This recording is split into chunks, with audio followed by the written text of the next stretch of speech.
Now we have in the studios Mr. Enoch Owusu Boateng. He is a self-development coach and then a soft skills trainer. Hello, sir. You're welcome. Thank you. Let me say it on air so everybody. He has a very nice smile. So you have a really nice smile. Yes, it's good to blush. All right, so self-development coach. Never heard that. I hear life coach, something coach, but self-development coach? What do they do? What do you do? I think I often get this question a lot. When it comes to self-development, I normally juxtapose self-development with national development. Great. Because I feel that if we look at us as individuals, each and every individual wants to find the fullest expression of himself. Great. Because as I sit here, my assignment on this earth is only one, is to find the fullest expression of myself. But before I do that, I need to develop myself. So if you take the field of play, you can be a football star, but on the field of play, you need a coach to assist you, to help you utilize your skills so that you can function effectively on the field of play. So in the same way, as individuals, for us to really rise up to our full potential, you would need that person who probably have a certain understanding of various aspects of life, and then can guide you. Don't forget that if you take Messi, Messi is a superstar. The coach cannot play as Messi, but it's a coach that guides Messi on the field of play. True. So it doesn't matter your skills, your talent. A coach is someone who knows how to bring the best out of you. So when we put this in the context of self-development, you want to find your fullest expression. How do you do that? You can only do that when you develop the various dimensions of yourself. And that is what a self-coach does, helps you. I see. In the Christian setting, we're looking out for purpose. So there are lots of books about finding your purpose and all of that. I'm beginning to, think that it's in line with what you're saying. Right. So lots of people are thinking, if I read a book, if I follow somebody on social media who comes off as probably wise, if I read a good book, or if I speak to my pastor or a prophet, then I think that I'll be in good light. So how is your business going for you in a world of Christians and religious people? That's a very good question. When we talk of the self concept, there are various dimensions of the self. Okay. So when you talk of religion, then it presupposes that you're looking at the spiritual dimension of yourself. And that is where we look at. But the human being is not only a spiritual being. There are various dimensions. So I look at the spiritual dimension as metaphysics, because you can only find your full expression when you're able to ground that unseen part of you to the original source. Great. Because we are not what we see. We are what sees from within. You are not what you notice. You are the noticer within. So if you can find a full expression, that's where the journey starts from. And that's where the religious institutions try to do. But apart from the spiritual dimension, that is the metaphysics, there are also the cognitive dimension, where we look at the mind, where we talk about your mental dispositions, how you work on your mindset. Then we also have the heart set, the behavioral science, where you come to your behavior, your attitude. Then you come to the skill set, your skills and talents and capacities, and probably look at the issue of ethics. So it's a collective thing. So it's not only the responsibility of the church has a part to play. So I would say the church mostly, or the religious bodies, look at the spiritual dimension. Even if you put it within the context of our social structure, after the church you have schools, we have the politics, we have other social norms that also helps us to shape up. But I think that the church has one part of it, and when we go to the metacognition dimensions or the behavioral aspect, there are a lot of things that we have to look at. Yeah. Why self-development? Why do we need somebody to tell us? I mean, you were already talking about the fact that if you're on the field of play and then, you're doing all of that, you still need a coach to guide you and all of that. I feel that, people are born with talents and gifts, and probably by the time you're done with school, you should have found what you want to do or something like that. So at what point does the life coach come in? Do we have to necessarily lose our way before we come to find you, or at what point do you start to you know, function. You see, when you talk about the concept of the self, you see, Socrates says something that, man, you have to know yourself. That's where it starts from. And if you recall, let's go back to your childhood days. The first essay that you wrote is about yourself. Yes, myself. That's the first essay. Now the point is, take the points or take the description of yourself. You start with your name, you start with your age, you talk about your mother, your hometown, the food you like best, the game you like best. Now all these are external descriptions of you. But how do you call these yourself? So right from the word go, what you call yourself is based on external descriptions. So in that sense, if anything is not working well outside, you feel that you cannot rise up to your full potential. When we don't know that, it all starts from within. So from day one, you begin your life by drifting apart from yourself. And so, like you said, I normally hear people complaining about politics, people talking about the leadership, ineptitude, what is going on in the country. But I always say that if you take national development should not necessarily be a prerequisite for personal or self-development. Because what you see at the national level is simply an aggregation of collective behaviors, individual mindsets, individual attitudes that makes the nation. So if all of us are waiting for the national development to be in place before individuals can fully rise up to a full potential, it's not going to be the case. But it starts with you. Like I said, you are here to find the fullest expression of yourself. Everything that you are doing is just a manifestation of certain dimension of yourself. So that is where my message is simple. That if you look at the distractions in the world, we are being drifting apart. So my message is simple. I'm calling individuals to come back to themselves. Okay, so we're supposed to spend time with ourselves, know ourselves. And, you know, there's somebody can be having a conversation like, look, so I told myself that we're going to do this, we're going to achieve this, we're going to do that.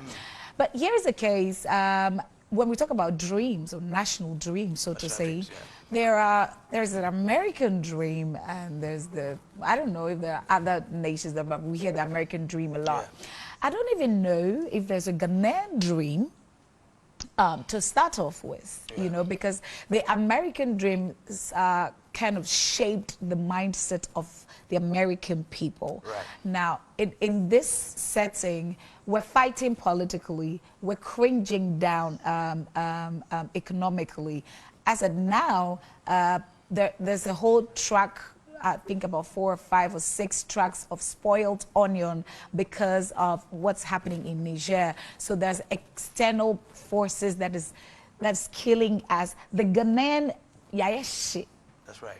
You get it. So at what point, I mean, what do we do so that our dreams are in sync with the national dream? At what point? Because we don't even know the Ghanaian dream to start with. What's the Ghanaian dream though? I think I'm getting this question for the first time. I don't know if there is a clear-cut Ghanaian dream that has been set for us. And like you said, I agree that at the leadership level, of course, Africa has crisis at the leadership level. But if you want to deal with what we see as the leadership level, I always say that at any point in the history of a country, the leadership is always a reflection of the citizenry. True. Very the leadership true. is always a reflection of the citizenry. And so if we look at what we are experiencing now, complaining about it is not the solution. We need to look at going back to the basis. So talking about it, it will be like dealing with the problem at the symptomatic level. But we need to go to the root level. How do we get back to the basics? So of course, it is not clear. Of course, I think I heard some political activists calling for a national development roadmap. But you see, we still have the issues with our political infrastructure or political space. Because instead of looking at national development, they are mostly concerned about elections. So I think that's it. They are mostly concerned about the next election rather than the next generation, if I'm to borrow the words of Miles Moreau. Because of course, they come to power, they have 4 years, and it appears that their allegiance is to their political party first. How can they secure their political power before they even think of any other thing? And for me, I take that I take this disposition that, you see, when you cannot control something, though it can influence you, you have to be very careful to the extent that it does not determine who you become. So there are influences and determinants. So what you're talking about, the environment can influence us, but as to whether we will allow it to determine who we become, that is where the power lies with you. And if you look at it from a higher level of consciousness, whatever problem we are going through in this country, it has a way of shaping all of us. Yes. There's not going to be any, it's not going to get better. Nobody should have that wishful thinking. Europe is suffering. America has its own issues. Almost all the advanced countries, they have their own issues. But the point is, the individuals have developed themselves in such a way that their institutions, of course, help them to shape their thinking. It will shock you to know that I think I was speaking to one professor from Connecticut State University. And when I was talking about self-development, he said, Enoch, let me tell you categorically clear that America needs self-development than any other country. Because he's a professor. And I was shocked when he told me that. He said there was one guy who was brought to his faculty that he was a brilliant student in one of the schools. He said he gave him basic maths and he could not solve it. And he was talking about how degraded the American educational system is, how bad and how deteriorating it is. But you see, the Western powers have this, political way of playing on our minds. They don't tell you what is going on behind the scenes. They always want to paint a good picture for you to know that it's all gloomy out there. But they also have their own issues. And my problem is that because we normally see what they want to tell us, we think that is what it is. Sometimes what we see is not all that there is. There could be more to that. There's more to it. And so I feel that the individual is enough. You are enough.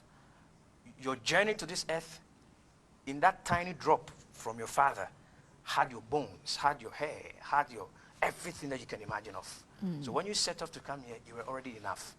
The systems that man has created is supposed to facilitate our evolution, at least to bring the best out of us. Yes. But if it fails, it becomes more disastrous when you fail yourself. And that's why I'm saying that the human being has the power to become all that he wants to be, independent of what is happening. Though he may be influenced, but then he decides whether those influences will be determinant. And that's where I feel the power lies. I see. That's really great. So now back to self. That's right. I'm Ghanaian. That's right. I've seen all the crazy external. How do I tune myself to become the person that I'm actually supposed to be? That's right. Like you said, even if the system fails, we are not allowed to fail ourselves in the process. What do we do so that we don't end up failing ourselves in the process?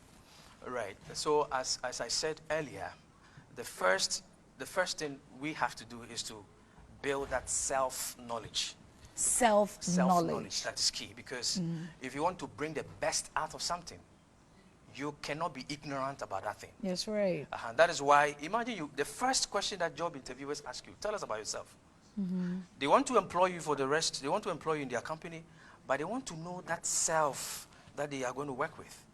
So I see. So you tell us every interview question, the first question is, can you tell us about yourself? So the self is so important that in that brief moment, they really want to know what kind of personality is walking in here. And so in the same way, the first thing is you got to know yourself. What about ourselves should we know? Good. Because I think that we've lived a long time knowing about the external selves of ourselves, right? Like you said. Right. So what things should we know about ourselves that in totality will define us? Yeah. The self-development project is a lifelong project. It's a continuum. It doesn't end. Okay. Every day you never cease to discover new things about yourself. But like I said, there are various dimensions of the self that we have to look at. And you did mention the first one, which is the metaphysical dimension, because that's where it starts from. And you can only understand something when you spend more time with the thing. And of course, you rightly said that, we are drifting apart.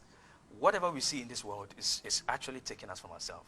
So normally, in my mind training programs, I tell people, start making that journey to yourself. That is what happened to the prodigal son. You see, when the prodigal son left the father, we have been told in the church that he was a bad guy. No, but I see him as the wisest guy. Because he went to the father, he saw an opportunity to expand his father's wealth. He asked for it, and the Bible never talks about the fact that the guy was, crazy. The Father actually gave it to him. There was no advice whatsoever. He just gave it to him. That means it was a good thing.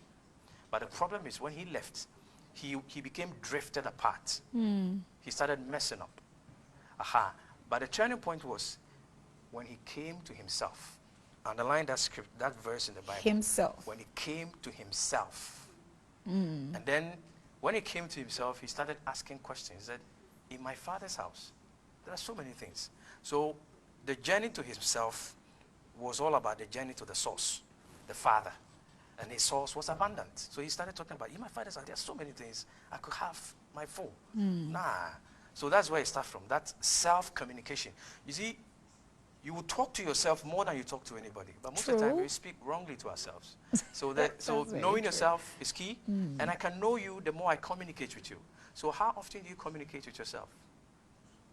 So knowledge is key. So what you know is what you do. You can never do beyond what you know.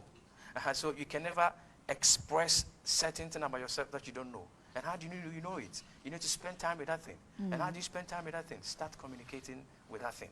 So that's the self. So for today, I think the self-communication bit is key. Is key. Well, you need to spend time with yourself. You spend too much time on social media and not yourself. So now I realize that with this our generation, That's right.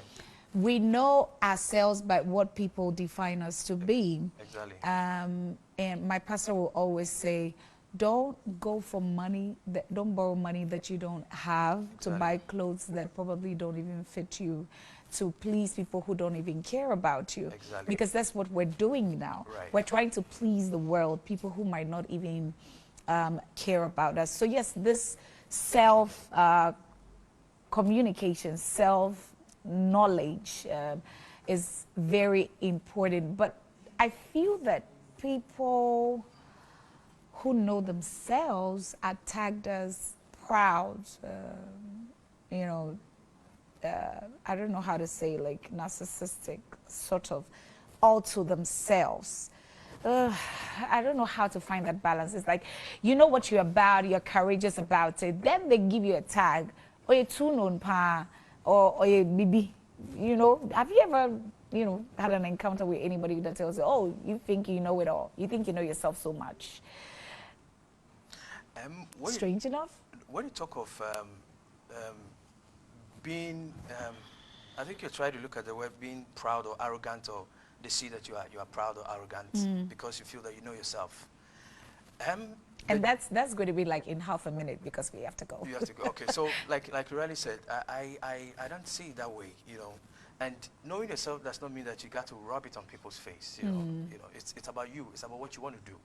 So for me, I feel that knowing myself in a context of helping people to also discover themselves has really helped me, because going through the process over the past 20 years has shown me so many things. And I feel that those who get in touch with us, or those who have had experience with us, they can testify. I'm sure some of them are watching me, and they can testify the kind of impacts at the personal level.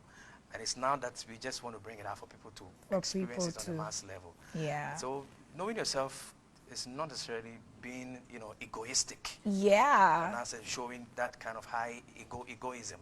That's not the point. That's it's just about expressing yourself as the highest possible that you can. I basically. see. Great. So Mr. Enoch Owusu Boateng is a self-development coach. And everybody needs that service, okay? So don't come and be making it look like, look, it's only TV people who need it. Look, you need it more than even yourself. Because you need to know yourself, and we're going somewhere. Yourself needs to be there. Your feet can get where your mind has not been. So be that person that cares about you.